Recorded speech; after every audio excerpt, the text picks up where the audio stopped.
How did the U.S. government respond to Texas secession? When Texas declared its secession from the United States on February 1, 1861, it set off a chain of events that would shape the nation. The question arises, how did the U.S. government respond to this bold move? Initially, the federal government did not recognize Texas's secession as legal. Officials viewed it as an act of rebellion, insisting that Texas remained a state within the Union. The U.S. government held firm to the belief that states could not unilaterally leave the Union. This principle was later reinforced by the U.S. Supreme Court in the 1869 case Texas v. White. The court ruled that Texas's secession was absolutely null and without legal effect. This ruling emphasized that Texas had entered the Union in a relationship that could not be easily severed. According to the court, secession could only occur through revolution or with the consent of the other states.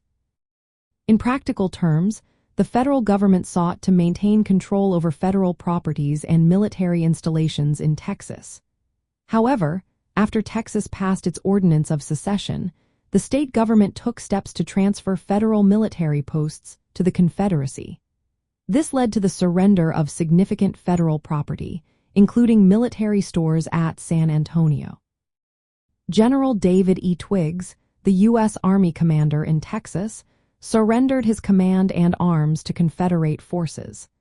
This act was viewed as treasonous by Union loyalists and marked a significant shift in control. Throughout the Civil War, Texas operated as a Confederate state, contributing soldiers and resources to the Confederate war effort.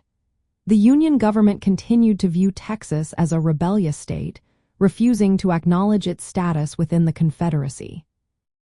After the war concluded, Texas faced Reconstruction policies as it was readmitted to the Union. The federal response to Texas's secession highlighted the government's commitment to preserving the Union and rejecting the notion of state secession.